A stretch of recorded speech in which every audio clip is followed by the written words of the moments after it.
Please subscribe my YouTube channel. Thanks a lot. जीना इसी का नाम है। बिस्मिल्लाहिर्रहमानिर्रहीम। प्रोफेसर अजीज़ुल्लाह गौरी। आज मेरे पास मेरा बहुत ही प्यारा शागिर्द इरफान अहमद कुरैशी साहब बैठे हुए हैं और इनकी मेहरबानी है, इन्होंने टाइम निकाला और मेरे पास तशरीफ़ लाए। तो इन्होंने हमारे कॉलेज से माशाल्लाह बीकॉम किया, फिर एमकॉम किया और उसके बाद ये मुख्तलिफ़ डिपार्टमेंट्स में ये जॉब करते रहे। और ये जो डीजी खान जिम खाना है, इसमें भी इनका बड़ा मेन रोल है। ये यहाँ पर काफ़ी अर्सा सर्व करते रहे और आजकल ये डेरा डेवलपमेंट अथॉरिटी में काम कर रहे हैं। तो इनका जो हॉबी है वो सिंगिंग है। माशाअल्लाह बहुत अच्छे सिंगर हैं। जब मैं रिटायर हुआ था, मेरी फेयरवेल पार्टी पे इन्होंने एक गाना गाया था, कभी अलविदा ना कहना, और वो गाना बहुत हिट हुआ था। तो आज हम इरफान अहमद कुरैशी साहब से हल्की फुल्की गपशप करेंगे और इनकी मसरूफियत आजकल क्या है ये भी हम इनसे पूछेंगे। तो इरफान अहमद कुरैशी साहब, कुछ अपनी कहानी अपनी ज़बानी प्लीज़। अस्सलाम वालेकुम सर। मसरूफ़ियत तो बस ज़िंदगी है, कभी अप एंड कभी डाउन। तो फ़िलहाल तो मैं डीजी खान डेवलपमेंट अथॉरिटी में बतौर असिस्टेंट काम कर रहा हूँ। जॉब मैं कर रहा हूँ 2007 से, मतलब ड्यूरिंग स्टडी ही अल्हम्दुलिल्लाह पहली दफ़ा मैंने अप्लाई किया था और मेरी जॉब हो गई थी। उसके बाद एमकॉम की, एक छोटा सा तालीमी इदारा भी बनाया, उसमें टीचिंग भी की काफ़ी अर्सा। अब भी मुझे घंटा दो मैं जाके टीचिंग कर लेता हूँ। और डीजी खान जिम खाना में भी मैंने तकरीबन कोई 3.25 साल वहाँ पे लगाए। जो मेंबरान की रजिस्ट्रेशन की ज़िम्मेदारी थी वो सारी मैंने की है, और बाकी भी जो रूटीन के वर्क होते थे, जो ज़िम्मेदारी दी जाती थी कमिश्नर साहब की तरफ से, डीसी साहब की तरफ से, वो भी मैं निभाता रहा हूँ। और बस यही मतलब कि ज़िंदगी है और इसी तरह टाइम पास हो रहा है। अब डीजी खान डेवलपमेंट अथॉरिटी में मैं काम कर रहा हूँ। अच्छा, तो डीजी खान डेवलपमेंट अथॉरिटी में क्या मतलब नेचर ऑफ जॉब क्या है आपकी? सर नेचर ऑफ जॉब, मैंने वहाँ पे मेरी एजुकेशन क्योंकि कॉमर्स की है, डेजिग्नेशन मेरा असिस्टेंट का है। तो मैं अकाउंट्स की जो जिम्मेदारियाँ होती है वो ग्रुप में हम जैसे टीम वर्क होता है वो हम करते हैं। सही। तो ये जो मैंने कहा था कि आपकी हॉबी माशाल्लाह सिंगिंग है, तो ये ज़रा थोड़ा इसके बारे में बता। सर वो स्टूडेंट लाइफ से ही, मतलब कि जब मैं प्राइमरी क्लास में था तब से ही गुनगुनाने का शौक़ था। तो इसी तरह दोस्तों की अप्रिसिएशन की वजह से ये शौक़ बढ़ता रहा। और मुख्तलिफ ज़िंदगी के जो भी स्टेजेस आई, कॉलेज में हम गए तो वहाँ पे एक प्लेटफार्म मिला, वहाँ पे वेलकम पार्टीज़ होती थी, फेयरवेल पार्टीज़ होती थी। तो वहाँ पे फिर ये शौक़ आहिस्ता आहिस्ता बढ़ता गया। वहाँ पे परफॉर्म किया, दोस्तों की तरफ से अप्रिसिएशन मिली। तो मतलब कभी इसको बतौर प्रोफेशन नहीं लिया, जस्ट एक हॉबी ली। और जब कभी हम 4 दोस्त मिल के बैठते हैं तो मैं उनको कुछ ना कुछ सुना देता हूँ। और इसी तरह हम हर साल दोस्त सारे जाते हैं, एक टूर होता है हमारा शुमाली इलाकों का, वहाँ भी हम रास्ते में इंजॉय करते हैं। सारे दोस्त मुझे फोर्स करते हैं कि यार कुछ ना कुछ हमें सुनाते रहो। तो इस तरह से सारा एक सिलसिला चल रहा है। और सालाना एक प्रोग्राम आपका उधर शादन लुंड में भी तो होता है? बिल्कुल। हमारे एक इंतहाई प्यारे दोस्त हैं हसन नवाज़ खान लुंड, वो इंतहाई दरवेश सिफत आदमी हैं। अल्लाह पाक ने उनको सर बहुत ज़्यादा दिया हुआ है, लेकिन जब हम उनके पास मेहमान बनते हैं तो वो बंदा प्याज भी खुद काटता है सालन बनाने के लिए, टमाटर भी खुद काटता है, हमें अंडे भी बॉयल करके खुद खिलाता है, चाय भी वो बंदा खुद बना के देता है। और वो एक जानी पहचानी फैमिली से उनका ताल्लुक़ है। सरदार जवेद अख्तर लुंड सब जानते हैं, एमपी हैं वो, उनके मामू हैं। उनके वाले साहब सरदार नवाज़ खान लुंड हैं, वो मतलब कि सारे जानते हैं। लेकिन अल्हम्दुलिल्लाह वो सारी फैमिली सर इंतहाई मतलब कि इनकसारी और आजिज़ी में वो अपना टाइम गुजारते हैं और दोस्तों की हमेशा वो खिदमत करते हैं। वहाँ पे हम जाते हैं हर दफ़ा, वो हमें मछली का शिकार भी करवाते हैं और दरिया की हमें 8-8 10-10 घंटे सैर भी करवाते हैं। एक रात हमारा वहीं दरिया के ऊपर वो कैंपिंग होती है, वहाँ पे हम गुजारते हैं। वहाँ पे मुख्तलिफ़ डिशेस भी बनाई जाती हैं और सिज्जी भी बनाई जाती है। तो इसी तरह दोस्तों में गपशप रहती है। उनकी बड़ा एक प्यार है, इखलाक है, मोहब्बत है उनकी। तो कोई आज हमें सुनाएंगे कोई हल्का फुल्का सा गाना? ज़रूर सर, ज़रूर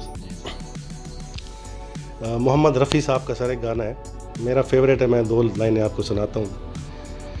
तू इस तरह से मेरी जिंदगी में शामिल है, तू इस तरह से मेरी जिंदगी में शामिल है, जहाँ भी जाऊँ ये लगता है तेरी महफिल है, तू इस तरह से मेरी जिंदगी में शामिल है।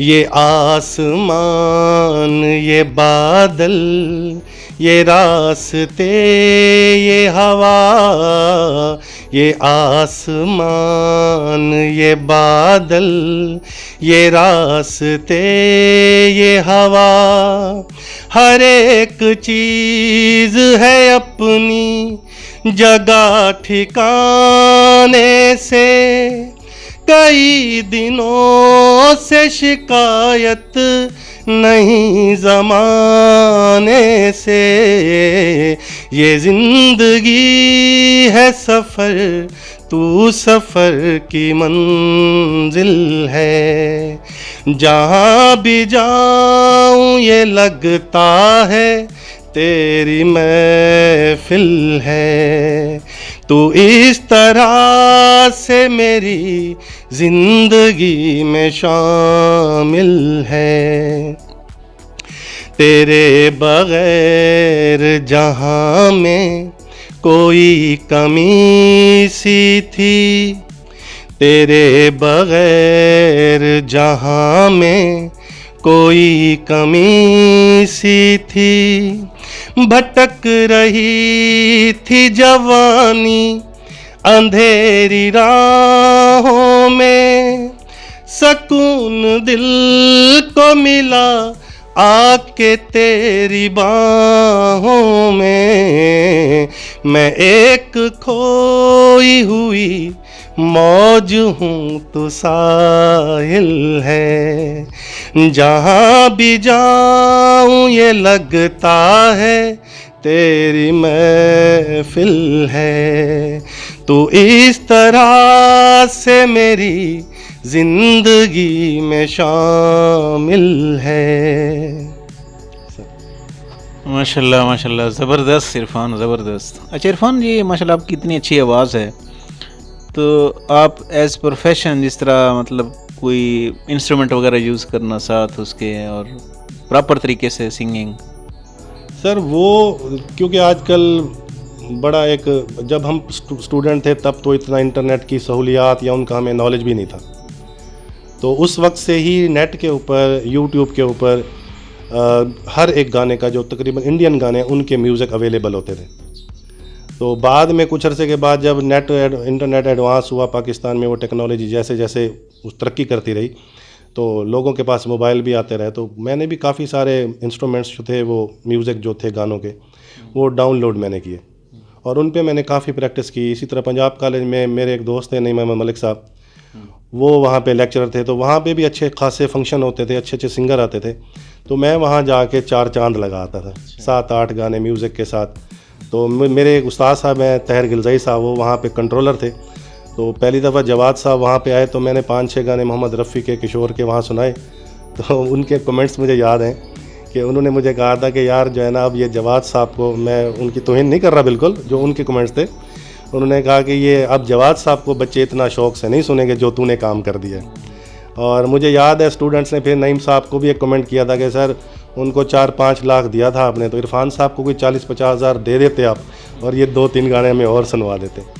तो इसी तरह हमारे कॉलेज में भी फंक्शन होते रहे। आपके फंक्शन में भी मैंने जो गाना गाया था कभी अलविदा ना कहना, वो मैंने म्यूज़िक के साथ ही गाया था।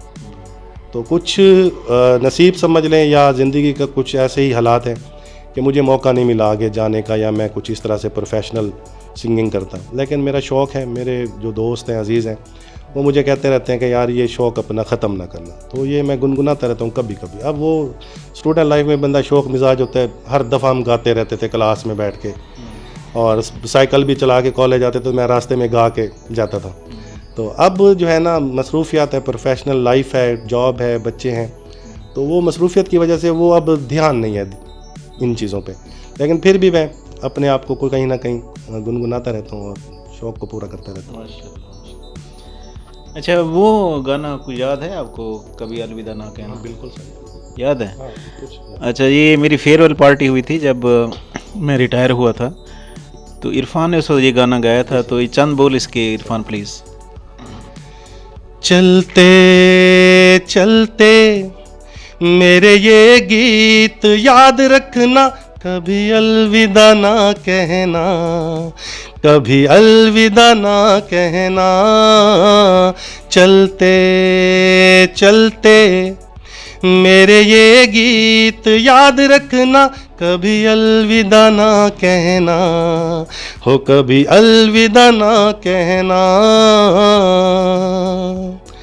रोते हंसते बस यूं ही गुनगुनाते रहना, हो कभी अलविदा ना कहना, कभी अलविदा ना कहना।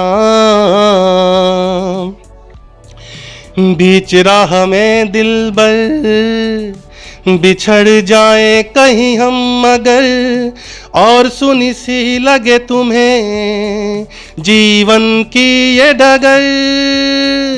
बीच राह में दिलबर बिछड़ जाए कहीं हम मगर, और सुनी सी लगे तुम्हें जीवन की ये डगर। हम लौट आएंगे तुम यूं ही बुलाते रहना, हो कभी अलविदा ना कहना, हो कभी अलविदा ना कहना। माशाल्लाह, बहुत शुक्रिया इरफान। इरफान, न्यू जनरेशन के लिए कोई पैगाम देना चाहें, क्योंकि आजकल इस तरह न्यू जनरेशन जो है डिप्रेशन का शिकार है, तो कोई मैसेज? सर, डिप्रेशन वाकई है मामलात, क्योंकि जो मईशत के हैं इस वक्त मुल्क के, वालदैन भी बड़े परेशान हैं। तो वालदैन ही हैं जो उनको डिप्रेशन से निकाल सकते हैं, मेरा यही मानना है। वो उनकी तरबियत है, उनके ऊपर कंट्रोल है। ये नहीं है कि आप जालिम बन जाएं, आप अपने बच्चों को अपने साथ रखें। आजकल मैं क्योंकि खुद वालिद हूँ, मैं ये चीज़ें फ़ील करता हूँ। अक्सर लोगों को मैंने देखा है, खुद सोए रहते हैं, बच्चे उनके गली में खेलते रहते हैं, पता नहीं किसके साथ खेल रहे हैं, कोई पता नहीं। तो गली मोहल्ले से ही बच्चों की बुनियाद बनती है, और उसी तरह वो दूसरों के बच्चों को देखते हैं, उनके पास क्या मतलब कि अल्लाह पाक ने जो नेमतें दी हुई हैं उनको देखते हैं, तो उस वजह से ख्वाहिशात पैदा होती हैं। और वालदैन कोशिश करते हैं कि पूरी करें, लेकिन जब नहीं पूरी कर पाते तो बच्चे थोड़ा सा मेंटली जो है ना वो फील करते हैं कि जी हम दूसरे से कमतर हैं। इस वजह से भी एक डिप्रेशन है। तो डिप्रेशन से निकलने के लिए सर मेरा मानना ये है कि बच्चों की तरबियत आप अपने वसाइल के मुताबिक करें, उनको इतना प्यार मोहब्बत में सर पे ना चढ़ाएं। आजकल मैं देखता हूँ मेरे अपने भांजे भांजियाँ, उनके पास हर एक बच्चे के पास एक मोबाइल होता है, जबकि मेरे घर में मोबाइल सिर्फ मेरे पास है। मैं अपने बच्चों को कहता हूँ कि मैं आपको ये क्रिकेट आप खेलें, आप घर बैठें, कोई आपने कार्टून्स देखने हैं वो देखें, लेकिन मोबाइल को अभी आपने हाथ नहीं लगाना। तो ये मतलब कि तरबियत का एक हिस्सा है। आप अपने बच्चों को स्टेज वाइज बताएं कि आपने कौन सी चीज़ किस वक्त जो है ना वो इस्तेमाल करनी है। बाकी सर डिप्रेशन एक जो हमारे मुल्क का जो कंडीशन है इस वक्त, वो जो एक इकोनॉमिक मैशियत जो हालात हैं लोगों के, उस वजह से वो बड़ा मुश्किल है उस वहाँ से निकालें हम उनको।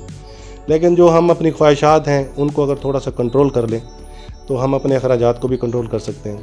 और बच्चों के साथ अगर हम खुद टाइम स्पेंड करें तो उस तरह बच्चे फील करते हैं कि ये वालिद कम और दोस्त ज़्यादा है, तो वो आपके साथ अपनी तमाम परेशानियां भी शेयर करते हैं, मामलात भी बताते हैं।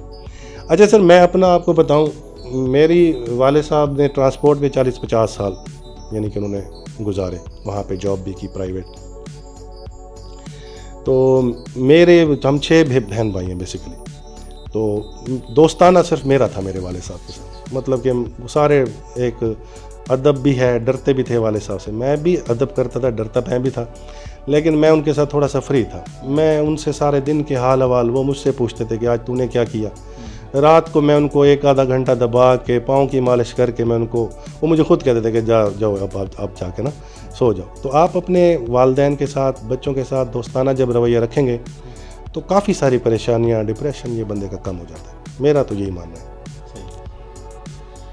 इरफान बहुत बहुत शुक्रिया, थैंक्स लॉट, मतलब थैंक्स, आपने टाइम निकाला।